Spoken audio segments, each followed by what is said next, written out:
Hello. কই তুই? কতক্ষণ ধরে তোর বাসার নিচে দাঁড়ায় আছি। Sorry brother. আজকে সানডে, ভুলে গেছিস? সানডেতে কি? আরে আজকে আমাদের গ্রামের বাড়ি যাওয়ার কথা। আমি বাসার নিচে দাঁড়ায় আছি, কই তুই? আমার তো জ্বর আসছে রে। ভাই দেখ, এইবার প্ল্যানটা মাটি করিস না। আমি কখনো গ্রামে যাই নাই, আমার যাওয়ার ইচ্ছাও নাই। তুই চল তো একবার প্লিজ। আরে ভাই হইছে, তোর ইমোশনাল ব্ল্যাকমেল করা লাগবে না, আসতেছি আমি।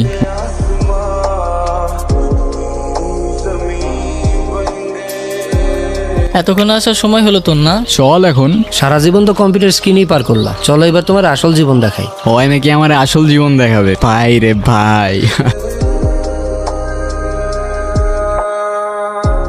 আর কত দূর রে ভাই? 3 কিলোর মতো।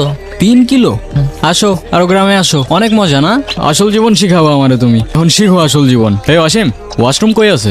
তুই এখানে পাবলিক টয়লেট কই পাবি?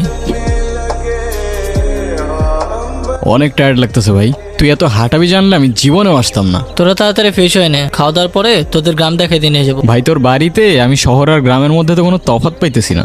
তফাৎটা বাইরে গেলেই বুঝবা। আচ্ছা ওয়াশরুমে কিন্তু আমি আগে যাব। যা, না করছে কে? ওই শোন, কি রে ভাই, ওরা আমার রেখেই চলে গেল।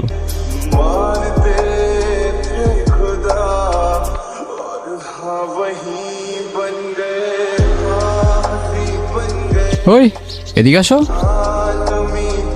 আমি আসবো? তুমি আমায় দেখে পালাচ্ছ কেন? আমাকে ভয় পাও? আপনাকে দেখে ভয় পাওয়ার কি আছে? আজব তো, হাসতেছো কেন? নাম কি তোমার? আপনি আমার নাম জানেন না? না। আমি আপনার নাম জানি। বলো দেখি আমার নাম কি? বিক্রম। মানে জানো না দেখে আন্দাজে একটা বলে দিতেছো না? কোথায় থাকো তুমি? এখানেই। এখানে কোথায়? আজব তো, হাসতেছো কেন? আজকে কি তুমি অনেক খুশি? অনেক। আজ আসি, কাল দেখা হবে।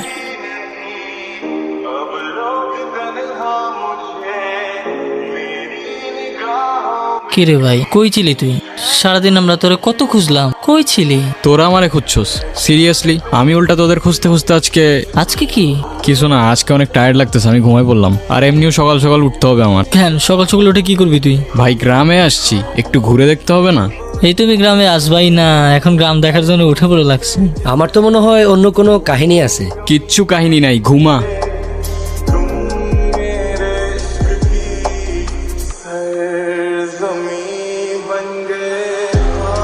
এই অসীম দাঁড়া, আমি একটু এদিকটা থেকে আসতেছি, বুঝছস? আমি এদিকে কিছু গুগল ম্যাপে জোস জোস লোকেশন দেখছি। চল সবাই একসাথেই যাই। আরে না, তোরা যা, তোরা সামনে গিয়ে দেখ, আমি ওই দিকটায় যাই। যদি ভালো লোকেশন পাই ভাই আমি তোদের কল দিবনি, তোরা আসিস পরে। আচ্ছা ঠিকঠাক হয়ে যাই। আচ্ছা যা যা, তোরা যা।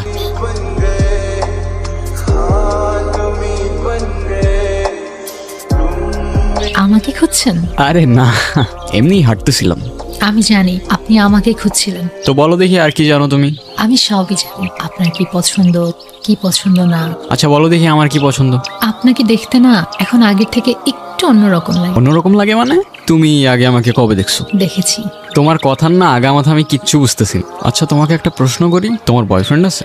বয়ফ্রেন্ড কি? বয়ফ্রেন্ড মানে বুঝো না? বয়ফ্রেন্ড মানে হচ্ছে তোমার একটা বন্ধু, যাকে তুমি বিয়ে করবা। আছে তো। কে? আপনি? এই যে আমি ঠিকই জানতাম তুমি আমার সাথে মজা করতেছো। আচ্ছা চলো আমার বন্ধুদের সাথে তোমার পরিচয় করাই দিই। না, কেন? আমি তো কারোর সাথে কথা বলি না। আমার শুধু আপনার সাথে কথা বলতে ভালো লাগে। আমি অনেক বছর ধরে অপেক্ষা করে আছি কেন, কিসের জন্য? একটা কথা বলার জন্য। কি কথা? কি কি ভাবতেছো? আপনার আজকের দিনটা মনে আছে? না, কি আজকের দিন? নিজেই মনে রাখতে বলে নিজেই ভুলে গেলেন। তোমার এই কথাগুলো আমি বুঝতে পারি না কেন বলো তো? উত্তর দেওয়ার জন্যই তো এত বছর ধরে অপেক্ষা করে আছি। আমিও আপনাকে ভালোবাসি। মানে? সেদিন ভয়ে আমি আপনাকে বলতে পারি না, কিন্তু আমি সব সময় শুধু আপনাকেই ভালোবেসেছি। মৃত্যুর আগ পর্যন্ত আমার শুধু একটা ইচ্ছা ছিল, আপনাকে একবার বলা ভালোবাসি। কি রে তুই এখানে? তুই জানোস না এখানে আসা নিশ্চিত আছে? এখানে বেশিক্ষণ থাকা যাবে না, তাড়াতাড়ি এখান থেকে চলে যেতে।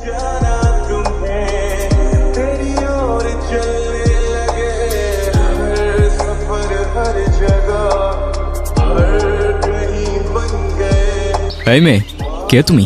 এই অবেলায় এখানে কি করছো? তোমার বাড়ি কোথায়? ভয় পেও না, আমি তোমার ক্ষতি করব না। আমি বিক্রম। কেউ কারোর পরিচয় দিলে নিজের পরিচয়টাও দিতে হয়। নাম কি তোমার? কথা বলতে পারো না? কি হলো, কিছু বলছো না কেন?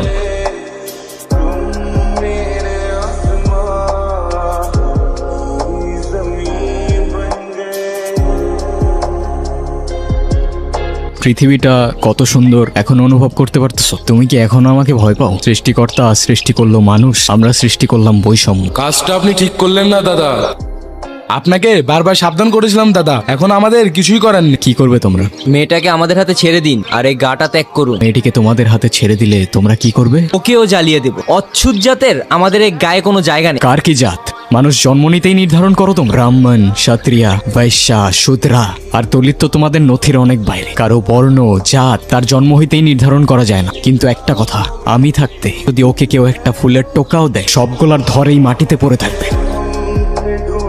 ভয় পেও না, ওরা তোমার কোনো ক্ষতি করতে পারবে না। তোমাকে একটা কথা বলার ছিল, আমি ভালোবাসি তোমায়। এখন অন্তত তোমার নামটা জানতে পারি। অনু, আমার বয়স যখন 8, তখন ওরা আমার বাবা মাকে আমার চোখের সামনে জ্বালিয়ে দেয়। থেকে আজ অবধি আমি কোনো কথা বলতে পারি নাই। বাবা মার কি অপরাধ ছিল? আমার জাত আমার অপরাধ? তোমার জাতের কোনো অপরাধ নেই। অপরাধ সেই জাতের যেই জাত সৃষ্টি করেছে। আমি নিয়ে যাব এখান থেকে তোমায়, আমাকে শুধু একটা দিন সময় দাও।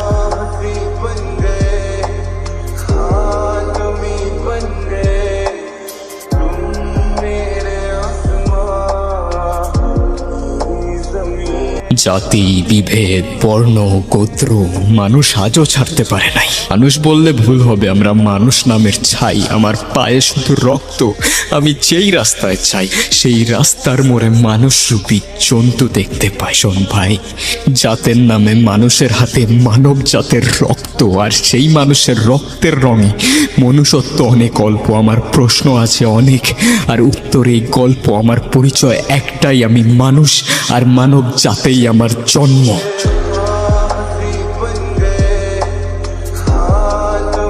হ্যালো এভরিওয়ান, আসসালামু আলাইকুম। কী অবস্থা সবার? কেমন আছেন সবাই? আশা করি অনেক অনেক ভালো আছেন। তো আজকের নাটকের নামটা ছিল আপনার জন্ম। তো এই নাটকটা আপনার রিলিজ দেয় 2 বছর আগে। নাটকটা অবশ্য আপনারা অনেক আগে দেখছেন। তো আমার কাছে নাটকটা কিন্তু অনেক ভালো লাগে, সেজন্য মানে নিজের কাছেই ভালো লাগতেছিল, সেজন্য আর কি আপনাদের কাছে উপস্থাপন করলাম আর কি। দেন তো হচ্ছে নির্জন নাহুয়েল, মানে ওনার তো ভাই আমি বিগ ফ্যান। ওনার যে আপনার ভয়েস এডিটটা দেয় অস্থির, মানে অ্যামেজিং। এত সুন্দরভাবে যে ভয়েস এডিটগুলো দেয় কি বলবো, অস্থির অস্থির। তো নির্জন নাহুয়েলের ফ্যান তো আপনারা অনেক আছেন। দেখেন, এই নাটকের ভিতরে ডিরেক্টর ছিলেন নির্জন নাহুয়েল, মিউজিক বাই ছিলেন নির্জন নাহুয়েল, লোকেশন ফিক্সড করছেন নির্জন নাহুয়েল। মানে একজন ট্যালেন্টেড ব্যক্তি নির্জন নাহুয়েল ভাই। মানে আমার দেখেন, আমি যতগুলো নির্জন নাহুয়েল ভাইয়ের নাটকগুলো দেখছি, প্রত্যেকটা নাটকই কিন্তু ভাই অ্যামেজিং, অস্থির। তো এই নাটকের ভিতরে এত সুন্দর সুন্দর কিছু জিনিস তুলে ধরছে, মানে কি বলবো, ভাষা হারিয়ে ফেলছি। দেখেন, আপনার লোকেশনটা দেখছেন? লোকেশনটা হচ্ছে আপনার একটা পুরনো একটা বাড়ি, প্রায় 100 বছর বা তার বেশি হবে, মানে পড়ে আছে একটা বিল্ডিং। সেই বিল্ডিংয়ে তারা লোকেশন ফিক্সড করছে। তো এই নাটকটা কিন্তু একটা কাল্পনিকভাবে বানানো হয়েছে, আর একটা ধর্ম নিয়ে। তো এখানে আর একটা জিনিস না বললে নয়, মানে নাজিয়া ভরসা, সবার অভিনয় তো আপনারা দেখছেন। দেখার পরে মানে আমার মনে হয়েছে আর কি, আমিও তো দেখছি। আর এখানে আর একটা কথা না বললেই নয়, মানে অভিনয় তো দেখছি। অভিনয় দেখার পর আমার মনে হয়েছে যে নাজিয়া ভরসার মানে অভিনেত্রী যে ছিলেন, ওনার অভিনয় কিন্তু অস্থির হয়েছে, আমার কাছে ভালো লাগছে। তো আপনাদের কাছে কেমন লাগছে আমি জানি না, তবে নাজিয়া ভরসার অভিনয়টা অনেক সুন্দর ছিল, মানে দেখার মতো ছিল আর কি। মানে একটা ভূতরে গল্প নিয়ে, মানে কিছু এর মধ্যে ভূতরে গল্প তোলা ধরা হয়েছে। দেন হচ্ছে মানে একটা আপনার কি বলে ধর্ম, এই বিশেষ করে এই ধর্মটা নিয়ে মানে সুন্দরভাবে উপস্থাপন করছে নাটকটা ডিরেক্টর ভাই নির্জন নাহুয়েল ভাই। তো নির্জন নাহুয়েলের মানে নাটক তো সবই, মানে সবাই আপনারা দেখেন, কি বলবো, মানে যখন রিলিজ দেয় সাথে সাথে মিলিয়ন মিলিয়ন ভিউজ হয়ে যায়। তো নির্জন নাহুয়েলের মানে ফ্যান তো আপনারা অবশ্যই আমার জানা মতে। তো নির্জন নাহুয়েলের আপনার কমন একটা ডায়লগ, মানে প্রত্যেকটা নাটকেই থাকে এমন একটা ডায়লগ, অবশ্যই কমেন্ট করে জানাবেন। আর নির্জন নাহুয়েলের ফ্যান কারা কারা আছেন অবশ্যই কমেন্ট করবেন। দেন হচ্ছে আপনার এই ফুল ড্রামাটা আপনার আপলোড দেওয়া আছে সিনেভার্স ইউটিউব চ্যানেলে। তাদের চ্যানেলের লিঙ্ক আমাদের ডেসক্রিপশনে থাকবে, অবশ্যই সাবস্ক্রাইব করবেন। দেন হচ্ছে আমাদের স্ট্যাটাস কাদের ভালো লাগে অবশ্যই কমেন্ট করে জানাবেন। সো আবার নেক্সট ভিডিওতে দেখা হবে। আসসালামু আলাইকুম।